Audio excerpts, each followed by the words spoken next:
Nous y sommes, la dernière vidéo de notre rétrospective des 24 heures du Mans. Nous allons donc parler aujourd'hui des années 2020. Évidemment, la vidéo sera plus courte, puisqu'il n'y a que 3 éditions, mais c'est surtout l'occasion de commencer à se projeter tout doucement vers l'avenir. 2020 fut assurément une année assez étrange dans l'histoire des 24 heures du Mans, et clairement une année à part, puisque la course a eu lieu les 19 et 20 septembre.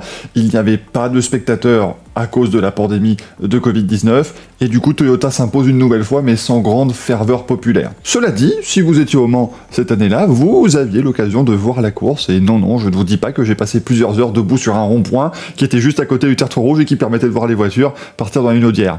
Pas du tout. Cette édition était aussi la dernière de la catégorie LMP1. C'était donc une grosse page de l'histoire du Mans qui s'est tournée en cette année 2020, et en 2021, du coup, ce sont les débuts de la catégorie Hypercar, des débuts timides avec seulement 5 voitures engagées, mais ça a posé les bases de l'édition du centenaire. Toyota n'a pas connu une grande difficulté dans ces éditions 2021 et 2022, ils ont ainsi pu porter leur total à 5 succès consécutifs dans la Sarthe, ce qui est quand même encore une fois une très grosse performance, il ne faut pas l'oublier.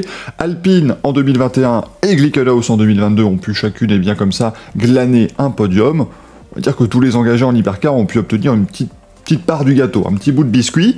Maintenant, on sait que cette 91e édition 2023, celle du centenaire, promet d'être absolument épique. De 5 hypercars, on passe désormais à 16 voitures engagées en catégorie Rennes, avec toujours Toyota et Glickenhaus, mais on retrouve aussi Cadillac, Porsche, Ferrari, Peugeot, Van Wall, beaucoup de marques qui reviennent donc aux 24 heures du Mans. La bagarre s'annonce magnifique si on en croit les premières courses du championnat WEC 2023, et on ne peut que se réjouir évidemment que ce nouvel âge d'or de l'endurance coïncide avec le centenaire des 24 heures du Mans. Et qui sait, peut-être que les bonnes décisions seront prises dans les prochaines années et que cette ère hypercar pourra s'étendre dans le temps et durer 8, 9, 10, 11 ans peut-être. Je parle d'hypercar, mais aussi de tout ce qui en sera le dérivé, parce qu'on sait que l'hydrogène est un sujet extrêmement important pour la FIA et la CO, et peut-être que ça pourra durer, et la perspective qu'on ait lors de la 100e édition des 24 heures du Mans en 2032, une vingtaine, voire plus, de voitures engagées en catégorie Rennes, ça ne me laisse pas indifférent, et j'imagine que vous non plus, dites-le moi dans les commentaires. Voilà pour cette série de vidéos consacrée aux 100 ans des 24 heures du Mans, j'espère qu'elle vous a plu. Moi j'ai pris beaucoup de plaisir